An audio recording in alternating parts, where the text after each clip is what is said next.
Qu'est-ce qui a changé depuis ma dernière venue il y a 5 ans? Depuis 5 ans, il y a énormément de choses qui ont changé. Depuis 5 ans, j'ai pris de l'expérience, que ce soit au niveau personnel ou professionnel. Là, je suis deuxième WBC. Le jeune adulte boxeur en devenir de 22 ans a grandi, a pris en maturité. Donc c'est ça, il y a énormément de choses qui ont changé. Pourquoi avoir changé de promotion, avoir quitté l'écurie Yvon Michel? J'ai quitté l'écurie Yvan Michel il y a deux ans et demi maintenant, c'est ça.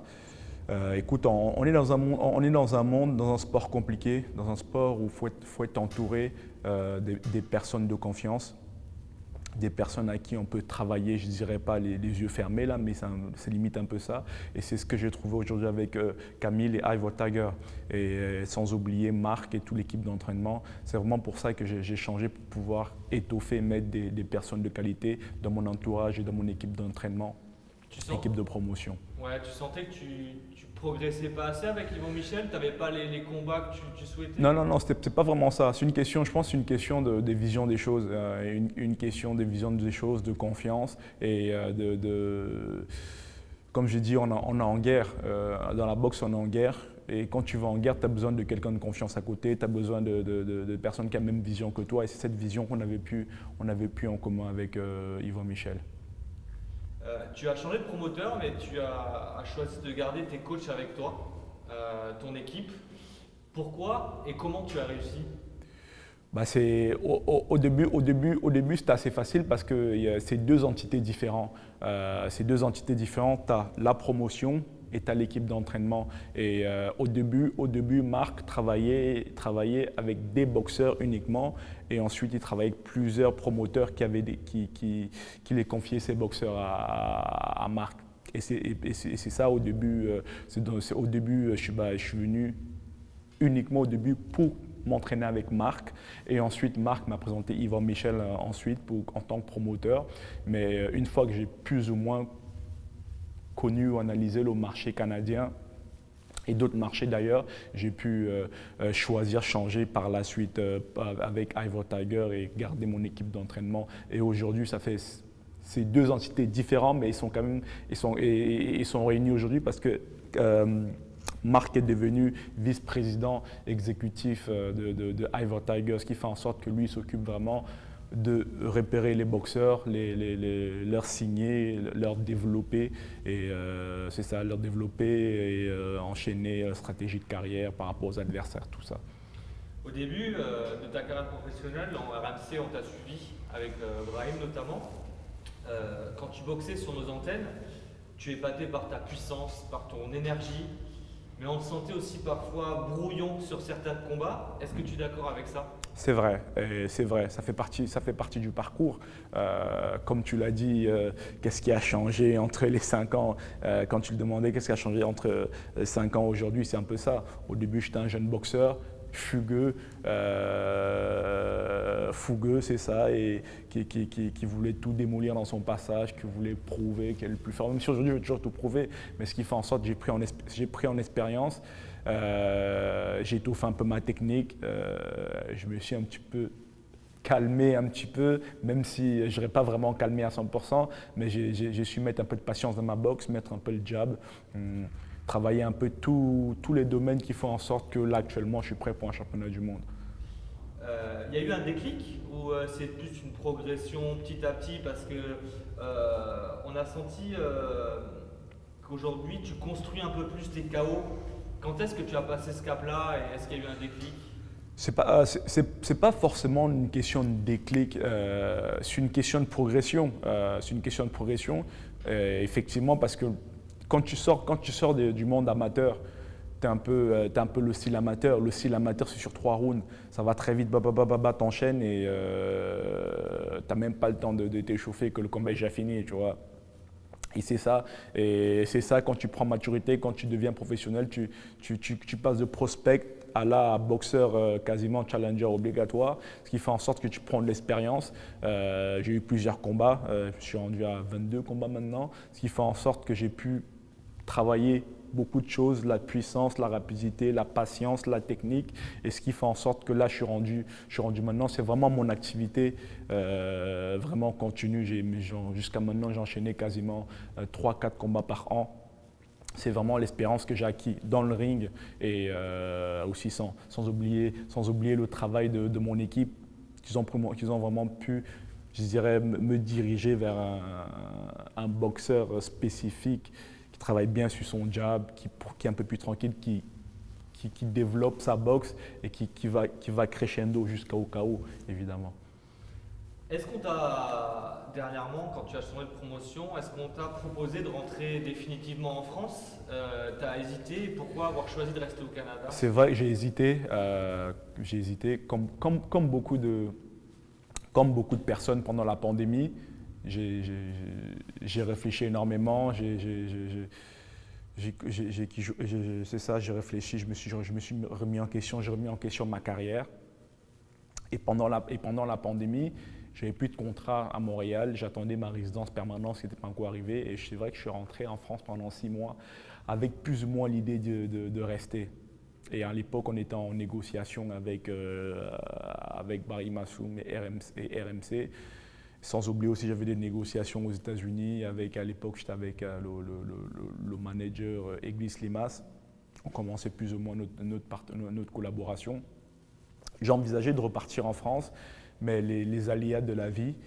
Et après réflexion, je me suis dit que c'était mieux pour moi de rester au Canada. Et j'ai signé avec Ivor Tiger et j'ai gardé mon équipe d'entraînement. Et ensuite, je suis revenu.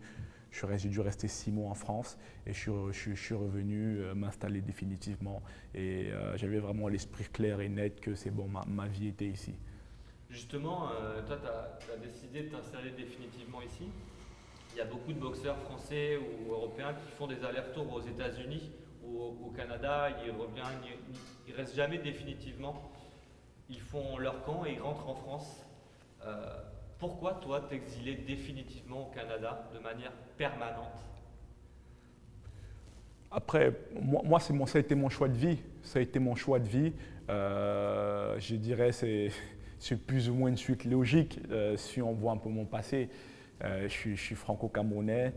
J'ai vécu 11 ans en France. Je suis arrivé 11 ans j'ai vécu 11 ans au Cameroun. Je suis né au Cameroun, j'ai vécu jusqu'à l'âge de 11 ans. Je suis arrivé à 11 ans en France. Je suis resté 5 ans à Montargis. J'ai déménagé au bout de 5 ans. Je suis parti à Pornic 1 an. Et ensuite, j'ai encore déménagé à Paris 5 ans jusqu'à rejoindre l'équipe nationale jusqu'à les Jeux. Et là, je suis venu à Montréal m'installer, c'est ça, définitivement. Enfin, définitivement. Je pense, ça se trouve, je vais changer encore d'ici 5 ou 10 ans. Mais après, à chacun son choix selon son espérance de vie. Moi, je pense que pour moi, c'était c'était une décision assez facile et une décision logique de venir m'installer parce qu'il y a mon équipe ici, mon équipe de promotion, mon équipe d'entraînement. Pour moi, c'était la meilleure solution de faire une immersion totale dans cette ville, dans ce pays. Et vraiment, je suis vraiment pas déçu. Je suis vraiment très content de ma décision et je pense que ça a été la meilleure décision de ma vie. Comment l'ont vécu tes parents? C'était compliqué au début, je pense comme tous les parents, tu as ton petit garçon d'à peine 22 ans qui dit ouais, bah écoute, je vais aller faire ma carrière à je ne sais pas combien de milliers de kilomètres de la maison avec un décalage horaire de 6 heures. C'est sûr, ça a été compliqué au début. Ça a été compliqué, mais par la suite, ils ont compris que j'étais passionné par mon sport, que je voulais vivre de ça et que la meilleure décision pour moi, c'était de m'expatrier à l'étranger pour vraiment vivre à 100% mon rêve. C'est sûr qu'au début, c'était difficile, mais là, elle comprend très bien. Elle n'était pas d'accord. C'est ça. Au début, ma maman n'était pas d'accord, elle ne comprenait pas pourquoi. Déjà, pourquoi je quittais la France, pourquoi je quittais l'équipe de France. D'autant plus qu'à l'époque, ils me proposaient beaucoup d'argent pour rester en France, que ce soit les promotions et les chaînes télé. C'est sûr qu'au début, ils n'ont pas compris. Ils ont dit non, pourquoi tu refuses cette opportunité là en France, passer professionnel. Et en plus, avec l'équipe de France, tu as le statut militaire, tu es bien payé, tu fais tes études, tu peux continuer et c'est ça, au début, c'était compliqué, mais je pense que comme tout le monde, ils ont eu peur pour moi, ils étaient inquiets, mais par la suite, j'ai su les rassurer. J'ai su les rassurer par rapport à mon équipe d'entraînement, par rapport à ma promotion. J'ai su les rassurer par rapport à mon entourage. Parce qu'ici, je suis quand même assez bien entouré et je suis assez chanceux là-dessus. Est-ce que finalement, aujourd'hui, tu n'es pas autant canadien que français dans l'esprit? C'est sûr, ouais, c'est sûr. Là, je suis devenu, c'est sûr, je suis canadien. J'ai été adopté par le Canada, j'ai pris plus ou moins des habitudes canadiennes, des expressions, c'est ça. Après, je sacre un petit peu. Je ne sais pas si tu connais le tabarnak, Christ, tout ça. Je sacre un petit peu, mais c'est vrai, je suis comme un poisson dans l'eau. Je suis m'adapter, je suis m'intégrer, et c'est ça. Tu vas demander ta nationalité canadienne ou pas? Pour avoir les deux? Je pense avoir la nationalité canadienne d'ici 1 an à 2 ans et demi. Déjà parce que je vis dans un pays sans jouir de ses droits à 100%, c'est compliqué. Pour jouir de ses droits, pour avoir plus de droits, pour du moins le minimum aller voter, que ce soit aux élections fédérales et provinciales, tu vois. C'est des trucs où c'est ça, quand tu es exilé en tant que visa de travail ou résident permanent, tes droits c'est plus ou moins limité, tu vois. Pour pouvoir jouir au maximum de ses droits, je pense que c'est une suite logique. Est-ce que justement, on t'a vu dans le Vieux-Montréal, tu t'adaptes à la vie quotidienne, tu aimes cette ville-là, cette architecture, voilà, ce côté francophone mais aussi américain? Exactement. Je pense que c'est pour ça qu'il y a énormément de Français qui aménagent ici. C'est une autre vie, différente de la France. Ça se ressemble un petit peu, mais c'est quand même différent. C'est une autre mentalité, une autre culture entre l'Amérique, un peu la France un petit peu. Mais c'est sûr que j'adore cette ville. J'ai pris mes marques. C'est sûr qu'ici, je projette mon avenir ici, que ce soit mon après-carrière. Donc c'est ça, je m'y sens vraiment bien à Montréal et je suis vraiment content d'être ici et c'est ça. On va parler un petit peu plus boxe maintenant. Donc tu es classé numéro 2 chez numéro WBC. 2, exact. Dans une catégorie où Canelo a les 4 ceintures. Est-ce qu'aujourd'hui tu as des choses à envier encore à Canelo, Benavidez ou encore Plante? J'ai rien envié à Canelo, à Plante, excepté peut-être la télé américaine. Les trois, ils ont une télé américaine, ce qui fait en sorte qu'eux, ils peuvent faire des gros combats assez facilement. Nous, c'est ce qui nous manque aujourd'hui, c'est les grosses télés américaines. C'est pour ça que dans quelques combats, on est en train de forcer des challengers obligatoires pour qu'on puisse les rencontrer, eux, d'ici l'année prochaine. Mais sinon, j'ai rien à l'envier. J'ai 2 jambes, 2 bras comme eux, j'ai peur de personne. C'est sûr que l'objectif, c'est d'aller les challenger d'ici en court à moyen terme. Sinon, non, j'ai rien envie à personne et je viens pour tout le monde, je dirais tabasser tout le monde. Et c'est ça, aujourd'hui on s'entraîne, je m'entraîne d'arrache-pied. Je ne pense pas non plus à eux tous les matins, mais ils sont toujours dans un coin de ma tête, que ce soit Canelo, Benavidez, Caleb Plant, c'est sûr qu'ils sont dans ma ligne de mire. Est-ce que tu peux tabasser Canelo? Évidemment, je ne veux pas te dire non. Encore une fois, il a 2 jambes, 2 bras comme moi. Comme je dis toujours, laissez-moi un camp d'entraînement de 2 mois adapté. Canelo, c'est sûr, ce sera un budget adéquat par rapport à ce combat-là. Évidemment, je serai prêt pour lui. Et je me mettrai à 1 milliard de % s'il faut. Mais c'est sûr et certain que Canelo, aujourd'hui, c'est l'objectif. On fera tout pour le rencontrer. Évidemment, je peux tabasser Canelo. Et l'objectif, c'est ça. L'objectif, c'est pas d'esquiver qui que ce soit. L'objectif, c'est d'être le numéro 1. Aujourd'hui, tout le monde sait que Canelo, c'est le numéro 1. C'est pour ça qu'il est toujours dans la ligne de mire. Je pense comme beaucoup de boxeurs. Et c'est ça, donnez-moi 2 mois de camp d'entraînement adapté. C'est sûr et certain que vous inquiétez pas que Canelo, il va comprendre c'est quoi la solidité. Parce qu'il y en a plein qui ont cet épouvantail. Canelo, c'est quasiment le numéro 1 pound for pound. Il tabasse, il frappe. Il y en a beaucoup qui esquivent. Toi, tu veux pas l'esquiver? Non, franchement, écoute, à partir du moment que tu fais de la boxe, c'est pour être numéro 1. Et si tu commences à avoir peur de lui, ça ne sert à rien de faire ce sport-là. Évidemment, il faut croire en soi, c'est l'essentiel.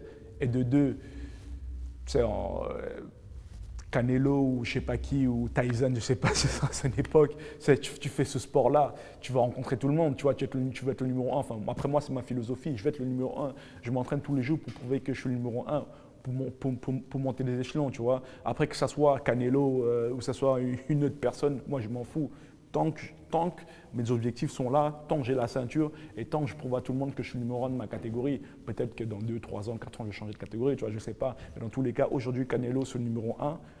Pour prouver que je sois le numéro 1, il faut que je frappe Canelo. C'est ça mon objectif actuellement. Et est-ce qu'aujourd'hui, peut-être par le passé, Canelo, il t'a impressionné, tu le regardais peut-être avec des yeux, est-ce qu'aujourd'hui, il t'impressionne autant? Je ne dirais pas impressionné. C'est sûr que c'est un boxeur qui est très bon. Il est très technique, il est très fort, très puissant, très physique. Je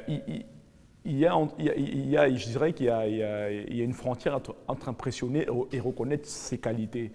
C'est sûr qu'il est impressionnant, Canelo. Il ne faut pas se mentir non plus. Il est très bon et très technique. Mais encore une fois, ça reste un humain comme les autres. Il a 2 bras, 2 jambes comme tout le monde. Et il est peut-être très impressionnant en fonction de qui il est en face. Mais c'est sûr et certain que moi, j'estime que lui, s'il peut faire ça, je peux faire 10 fois plus. Tu vois pas. Moi, ça c'est ma philosophie de vie. Après, à chacun sa philosophie de vie. Si lui peut faire ça, je peux faire 10, 100 fois plus que lui, tu vois. Et c'est vraiment ça qui me dit, OK, si lui, il a fait ça, je suis capable de faire 2 fois, 3 fois, 4 fois, 5 fois plus. Parce que je sais qu'à l'entraînement, quand on me demande 6 pompes, j'en fais le double. Si on me demande 10, j'en fais le double. Si on me demande de courir à 12 km à l'heure, j'essaie de faire le double, tu vois. Et c'est ça ma philosophie de vie. Donc c'est pour ça que je dis Canelo aujourd'hui, il est très bon, il est très fort. Mais moi, j'estime que je peux faire mieux que lui. Et c'est vraiment ça ma philosophie. Est-ce que tu peux l'envoyer à la retraite? Bonne question. Envoyer à la retraite, je ne suis pas aussi arrogant que ça, tu vois. Envoyer à la retraite, je pense qu'il il est quand même assez jeune, il n'a pas 40 ans. Il n'a pas 40 ans, je crois qu'il a encore le temps, il a encore un petit peu le temps devant lui. Il a encore un peu le temps devant lui, mais c'est sûr que je ne sais pas envoyer à la retraite, mais prendre ses ceintures, c'est ça l'objectif. Envoyer à la retraite, je ne sais pas comment ça va se passer, mais prendre ses ceintures, c'est sûr et certain que je suis là pour prendre ses ceintures et unifier et prendre toutes les ceintures qu'il a. Mais envoyer à la retraite, je n'irai pas jusqu'à là. Il y a une histoire, il y a quelques années, je ne sais pas, parce qu'on parle beaucoup d'affrontements entre boxeurs. Tu m'as pris l'exemple d'Oscar Rivas qui a affronté Dillian Whyte. On a appris plus tard que Dillian Whyte était dopé. Canelo, c'est vrai qu'il s'est transformé physiquement. Toi, ça te choque, ce truc-là? Écoute, on est filmé, je ne vais pas entrer dans les débats inutiles, dans des trucs, il est dopé, pas dopé. C'est sûr qu'il y a quelques années, il a été contrôlé dopé. Il a été contrôlé dopé il y a quelques années. Après, c'est sûr que ça reste une tâche dans sa carrière. Après, je ne sais pas s'il continue à être dopé ou pas. Mais écoute, moi, qu'il soit dopé ou pas, moi, je sais que je n'ai pas besoin d'être dopé pour être performant. Comme dirait, je ne sais pas qui, je suis tombé dans la marmite quand j'étais petit. Tu vois, je n'ai pas besoin de ça. Je n'ai pas besoin de ça. Qu'il soit dopé ou pas, dans tous les cas, moi, je viens pour faire mon travail. Tu vois. Après, chacun son éthique de travail. À chacun, je dirais, à chacun sa conscience. Moi, je sais que je suis dans ce sport pour être clean. Je veux des performances clean. Je veux pas savourer une victoire où je sais que je me suis piqué ou faire autre chose. Pour moi, tu fais ce sport, il faut être clean. C'est toi contre toi ou toi contre l'adversaire, mais dans tous les cas, fais les choses dans les règles. Et moi, c'est vraiment ça ma philosophie de vie. Après, si lui, il est dopé ou pas, j'en sais rien. Mais dans tous les cas, dopé ou pas dopé, on vient le frapper quand même, tu vois. On aime bien les comparaisons en France et en Europe. Alors, on t'a souvent comparé à Mike Tyson dans le côté style. Et j'ai regardé un petit peu. Et c'est vrai que tu as un coup au foie uppercut que tu rentres souvent. C'est vrai. Est-ce que tu t'avais vu ce coup-là chez Mike Tyson et est-ce que, tu vois, on peut dire, ça te fait plaisir quand on dit que tu es le Mike Tyson français? Évidemment, évidemment. Ça flatte énormément mon ego.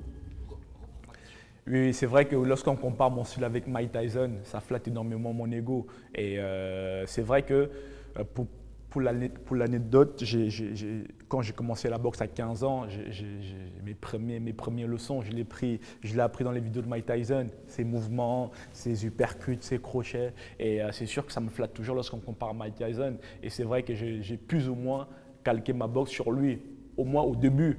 Après, c'est sûr que j'ai eu l'expérience en équipe de France, j'ai eu une expérience ici qui a fait en sorte de passer de Mike Tyson à Christian Mbili. C'est bien d'être comparé à Mike Tyson, mais je suis avant tout Christian Mbili. Je ne suis pas non plus quand on me dit ouais, c'est le petit Mike Tyson. Non, non. Je suis Christian Mbili, je ne suis pas Mike Tyson, mais c'est vrai que dans la similitude du style, il y a énormément de ressemblances. Ouais, toi, Mike Tyson, il électrisait sur un coup. Électrisé sur un coup, c'est ça, il était vraiment très puissant, très rapide, très précis. Et c'est vrai qu'au niveau du style, on se rapproche, mais c'est sûr qu'au niveau de la puissance, vu que c'est un poids lourd, on ne peut pas vraiment comparer. Ouais, mais sur tes crochets et sur tes esquives aussi parfois. C'est vrai, exact. Tu les esquives, sur la technique, c'est vraiment ça. Et après, sur la puissance, vu que c'est un poids lourd, c'est sûr qu'on ne peut pas vraiment comparer. Mais tu vois, quand je crois des gens, ou toi quand tu les croises, tu te dis ah c'est le petit Mike Tyson français là. C'est vrai. C'est bien sûr, ça fait plaisir, ça fait toujours plaisir. Mais encore une fois, Mike Tyson, c'est l'un des boxeurs que j'admire le plus. Et pour moi, c'est le numéro 1, toute génération confondue, tu vois.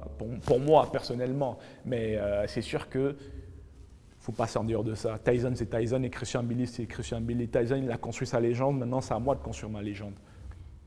Est-ce que tu peux être champion du monde en 2023 ? Bien sûr, je peux être champion du monde en 2023. Mais encore une fois, malheureusement, il y a des facteurs en boxe qu'on ne maîtrise pas. Là, je suis classé numéro 2 de VBC. Ça peut aller très très vite, comme ça peut prendre du temps.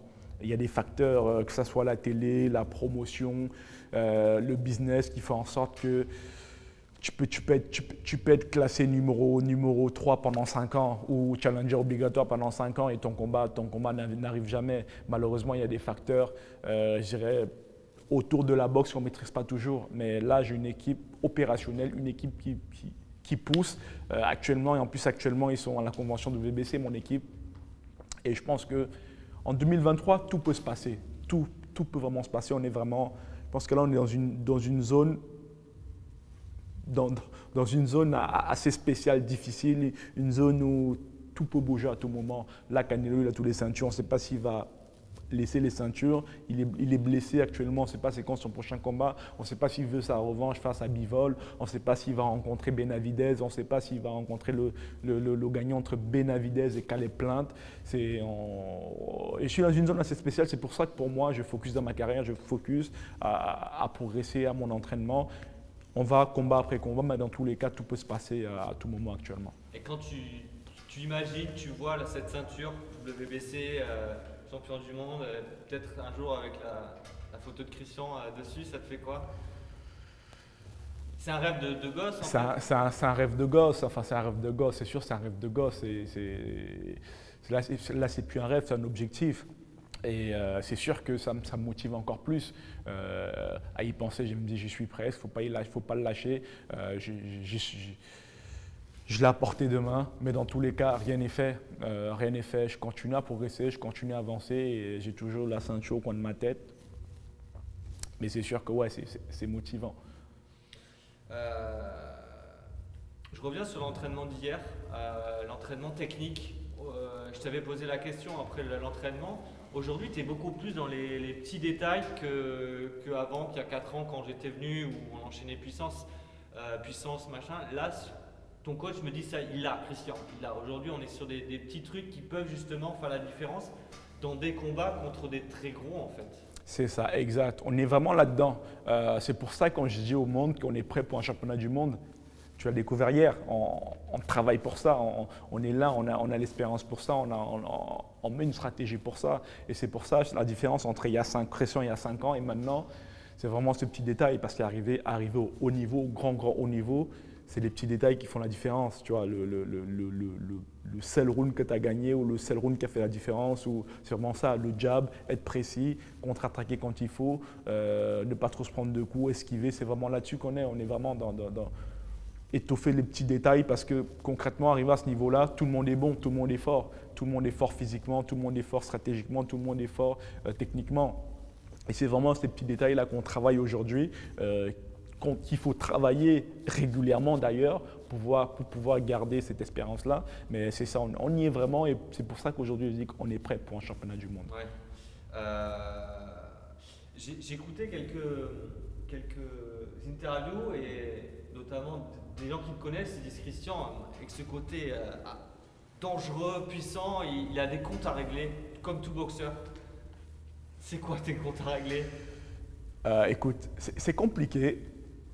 C'est compliqué. C'est vrai que moi, personnellement, j'ai toujours dit qu'un boxeur, un bon boxeur, pas le boxeur des dimanches là, qui va venir, ouais, bah, je suis professionnel ou je fais ça. Un boxeur a toujours un compte à régler avec lui-même. Ce que je dis toujours au monde, une personne, un boxeur, deux personnes qui se tapent dessus, qui ont l'idée de se taper dans la tête, c'est pas normal, tu vois. Soit tu as eu un passé difficile, soit tu as une revanche à prendre sur la vie, soit, tu vois, pour moi, c'est sûr qu'un boxeur a toujours un problème, a toujours quelque chose à régler avec lui-même ou avec quelque chose dans sa vie. C'est sûr que je me pose encore la question par rapport à moi personnellement. C'est vrai que quand je vois ma vie, mon passé, je vois un peu comment je suis arrivé dans la boxe. C'est vrai que je dois avoir aussi des choses à régler avec moi-même. Encore le pourquoi, le quoi, le comment, je ne sais pas encore exactement, mais c'est sûr et certain que j'ai des trucs à régler avec moi-même. On était dans ton appartement hier. Ce côté aussi canadien, tu l'as aussi avec pas tes hobbies, mais tes investissements ici. Tu changes d'appartement, tu fais des transactions, tu construis aussi ta vie ici. Il y en a qui, comme je disais tout à l'heure, qui vont à l'étranger mais qui reviennent en France pour faire leur business, des sportifs. Toi, tu as choisi de tout faire ici. C'est aussi un truc à souligner dans ta vie. Exact. Bah, écoute, quand je disais tout à l'heure, je suis arrivé à Montréal, j'avais 22 ans, j'étais un adulte en devenir. Je n'avais pas vraiment cette expérience d'adulte en France. Et j'étais un peu en équipe de France, j'étais dans ce concours de l'INSEP où on te mâche un peu la soupe pour te mettre dans la bouche, tu vois. Et là, je suis venu à Montréal, j'ai eu l'expérience de la vie. J'ai plus ou moins, en dehors de la boxe, j'ai plus ou moins fait quelques transactions immobilières, que ce soit des achats-reventes. Et c'est ça, et mon après-carrière, je le vois ici, que ce soit mes projets personnels ou professionnels, je les vois ici parce que je baigne depuis 5 ans dans cet environnement-là, ce qui fait en sorte que je peux voir les choses qu'il y a à faire, que ce soit en termes professionnels ou personnels. Et c'est ce qui fait en sorte qu'aujourd'hui, je me vois à long terme à Montréal. Et c'est pour ça que malheureusement, pour ma maman, quand j'ai dit ouais, bah, j'ai plus de projets ici à Montréal qu'en France, c'est un peu ça parce que peut-être que si j'aurais baigné dans le monde, je serais resté pendant les 5 dernières années en France, ça aurait été le contraire, tu vois, j'aurais eu mes projets en France, j'aurais pu plus ou moins avoir cette vision que j'ai ici en France, tu vois, mais je l'ai ici au Canada et c'est pour ça que je me sens bien et c'est pour ça que malheureusement je ne suis pas prêt de rentrer, je pense. Même avec la ceinture? Bien sûr, bah écoute, rentrer définitivement. Après, je repars régulièrement en France. Je vais au moins 2 fois par an en France voir ma famille en été et en hiver, tu vois. Mais vivre au quotidien, c'est sûr et certain que c'est ici que je vais vivre, je vais construire mon après-carrière. Après, c'est sûr que je me suis toujours dit, à la retraite vers l'âge de 50, 60 ans, je veux bien un lieu où il fait un peu plus chaud, tu vois, peut-être le sud de la France, ou j'aime bien la côte bretonne aussi, où sont ma famille à Pornic. C'est vrai que je me suis toujours dit, pourquoi pas, à l'âge de la retraite, aller avoir ma villa au bord de la mer et me la couler douce jusqu'à ma mort.